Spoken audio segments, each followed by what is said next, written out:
Hi అండి, welcome back to our channel Sukanya simple రెసిపీస్లో ఈ విధంగా సొరకాయ పరోటా చూద్దామండి.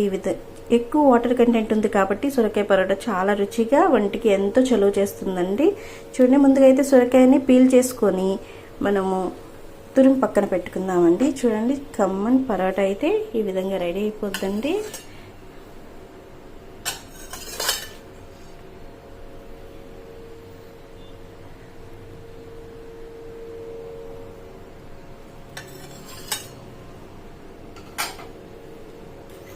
కొద్దిగా దీనిపై నుంచి గీ వేసుకుంటే చాలా టేస్టీ అమ్మీగా ఉంటుందండి.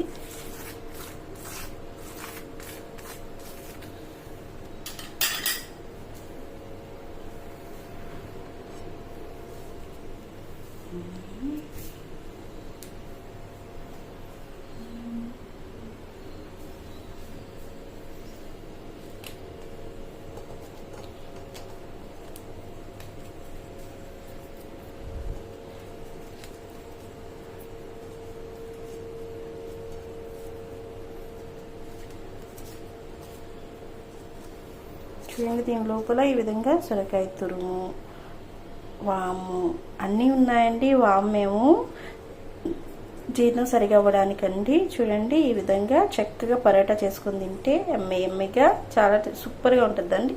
ఇలా ట్రై చేసి చూడండి. నచ్చితే లైక్ చేయండి, షేర్ చేయండి, సబ్స్క్రైబ్ చేయండి. Please subscribe my channel. ఇప్పుడు ముందుగా అయితే సొరకాయని పీల్ చేసుకొని ఈ విధంగా తురుముకోవాలండి.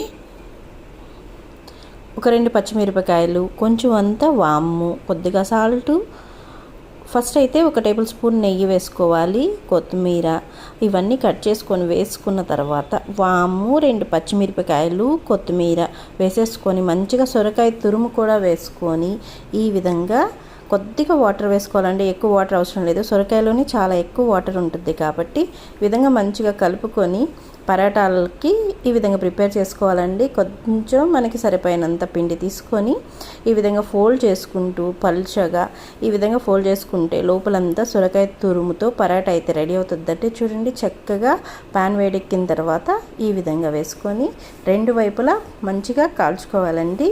స్లో ఫ్లేమ్లోనే కొద్దిగా ఆయిల్ కావాలంటే ఆయిల్ వేసుకోవచ్చు, లేదు అంటే కొద్దిగా నెయ్యి వేసుకొని కాల్చుకోవచ్చు అండి. ఎంతో టేస్టీ యమ్మీగా ఉండే సొరకాయ పరోటా అయితే రెడీ అయిపోద్దండి. పొరలుగా లోపలంతా సొరకాయ తురుముతో వాము మంచి టేస్ట్ ఉంటుందండి. ఇలా ట్రై చేసి చూడండి. నచ్చితే లైక్ చేయండి, షేర్ చేయండి, సబ్స్క్రైబ్ చేయండి. Please subscribe my channel. చూడండి, రుచికరమైన సొరకాయ పరోటా అండి.